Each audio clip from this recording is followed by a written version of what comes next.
నైరుతి బంగాళాఖాతంలో ఏర్పడిన వాయుగుండం మంగళవారం సాయంత్రం నుంచి ఉత్తర తమిళనాడు, పుదుచ్చేరి, దక్షిణ ఆంధ్రప్రదేశ్ తీరాల వెంట గంటకు 3 కిలోమీటర్ల వేగంతో కదులుతున్నట్టు అమరావతి వాతావరణ కేంద్ర అధికారులు వెల్లడించారు.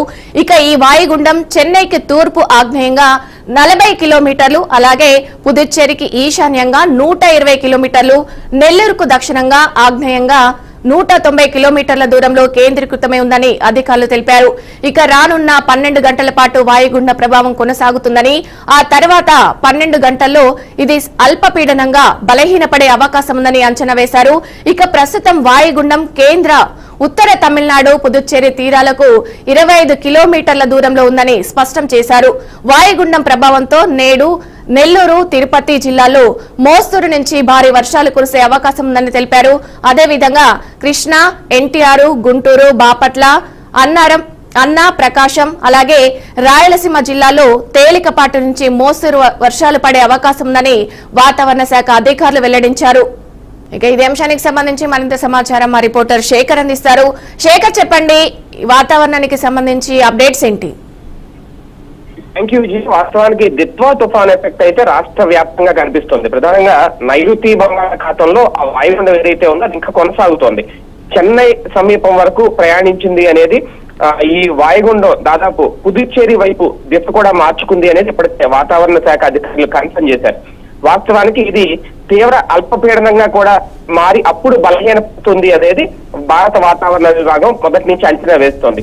ఈ ప్రభావంతో ఇప్పటికే పలు జిల్లాల మీద ఆ వర్ష ఎఫెక్ట్ అయితే కనిపిస్తుంది. ప్రధానంగా నెల్లూరు, అలాగే తిరుపతి జిల్లాల్లో ఇప్పటికే పిడుగులతో కూడిన ఓ మోస్తరు నుంచి భారీ వర్షాలు కురిసే అవకాశం ఉంది అనేది విపత్తుల నిర్వహణ సంస్థ కూడా చెప్తోంది. అంతేకాదు కృష్ణా, ఎన్టీఆర్, అలాగే గుంటూరు, బాపట్ల, పల్నాడు, ప్రకాశం, రాయలసీమ జిల్లాల్లో కూడా తేలికపాటి నుంచి మోస్తారు వర్షాలు కురిసే అవకాశం ఉంది అని చెప్తోంది. ప్రధానంగా నెల్లూరు, తిరుపతి, ప్రకాశం, బాపట్ల, కృష్ణా, పశ్చిమ గోదావరి, అలాగే డాక్టర్ బిఆర్ అంబేద్కర్ కోనసీమ జిల్లాల్లో కూడా గంటకు 55 కిలోమీటర్ల వేగంతో ఈదురుగాలులు వీచే అవకాశం ఉంది అనేది వాతావరణ కేంద్రం ఇప్పటికే హెచ్చరించింది. అంతేకాదు సముద్ర తీర ప్రాంతాల్లో ఉన్న ప్రజలు కూడా అప్రమత్తంగా ఉండాలి. మత్స్యకారులు ఎవరు వేటకు వెళ్లొద్దని సూచించింది. ప్రధానంగా కృష్ణపట్నం, మచిలీపట్నం, నిజాంపట్నం, అలాగే వాడరేవు పోర్టులకు 3వ ప్రమాద హెచ్చరికలు కూడా జారీ చేశారు. దీంతో పాటు విశాఖపట్నం, గంగవరం, కాకినాడ పోర్టులకు ఇప్పటికే 1వ నెంబర్ హెచ్చరికలు కూడా కొనసాగిస్తున్నారు. అయితే తిరుపతి, చిత్తూరు జిల్లాలో మాత్రం భారీ వర్షాలు కురిసే అవకాశం ఉంది అనేది రాత్రి 7 గంటల వరకు కూడా అత్యధికంగా తిరుపతి జిల్లాలో మల్లాల్లో అలాగే 96.5 మిల్లీమీటర్ల వర్షం కురిసిందట ఇప్పటికే. అది కూడా ఒక అంచనా కూడా వేశారు. అయితే ఇక్కడ రైతులు కూడా చాలా అప్రమత్తంగా ఉండాలి. ఎందుకంటే ఇది పంట చేతికి అందొచ్చే సమయం.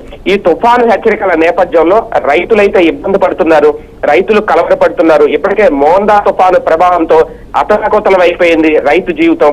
ఇప్పటికే వాళ్ళకి సంబంధించిన పరిహారం కూడా ప్రభుత్వం నుంచి ఇంకా రాలేదు. ఇప్పుడే తాజాగా నిన్న కేంద్రానికి విజ్ఞప్తి చేశారు. సుమారు 6,000 కోట్ల రూపాయలకు పైగా కేంద్ర సాయం అందించాలని. ఇప్పటి వరకు ఆ సాయం అందలేదు. ఇంతలోనే ఈ తుఫాను ఎఫెక్ట్ ఏంటి మా పరిస్థితి అనేది. ఎందుకంటే ఇప్పటికే ఈ నూర్పిడి చేసిన ధాన్యం ఏదైతే ఉంటుందో దాన్ని తడవకుండా కాపాడుకునే ప్రయత్నం రైతులు తీవ్రంగా చేయాల్సి వస్తుంది. ఎందుకంటే ఆ ధాన్యాన్ని ఇంకా బస్తాల్లో కూడా ఎక్కించరు, రోడ్డు మీద ఆరబెడతా ఉంటారు. ఇది అకాలంగా కురుస్తున్న వర్షాల కారణంగా చేతి పండించిన పంట కూడా పాడైపోతే మా పరిస్థితి ఏంటి అనేది. ఎందుకంటే కళ్ళాల్లో ఆరబెట్టిన ధాన్యం అంటారు, అది ఎప్పుడు తడిసి ముద్దయిందంటే ఎందుకు పనికిరాదు. దీంతో క్షణక్షణం భయంతో కొనసాగుతున్నాడు రైతు. ఇప్పటికే చిరుజల్లులు కూడా మొదలైనవి చాలా చోట్ల. ఈ నేపథ్యంలో రైతులకు ఎలాంటి భరోసా కల్పిస్తారు అనేది. కాకపోతే ప్రధానంగా మత్స్యకారులు కూడా ఇప్పటికే మొన్న మోందా తుఫాన్ ఎఫెక్ట్ తోనే వేట ఆపేశారు, మళ్ళీ వేట మొదలు పెట్టారు. ఈ నేపథ్యంలో మళ్ళీ వేటకు వెళ్లొద్దు అనేది కూడా అధికారులు సూచిస్తున్నారు. ఏది ఏమైనా నైరుతి బంగాళాఖాతంలో వాయుగుండం ఇంకా కొనసాగుతుంది. అది పుదుచ్చేరి వైపు దిశ అయితే మారింది. ఈ నేపథ్యంలో పలు జిల్లాల మీద ఎఫెక్ట్ అయితే కనిపిస్తుంది. భారత వాతావరణ విభాగం మాత్రం ఎప్పటికప్పుడు హెచ్చరికలు జారీ చేస్తోంది. Vijaya. Right, thank you Shekhar.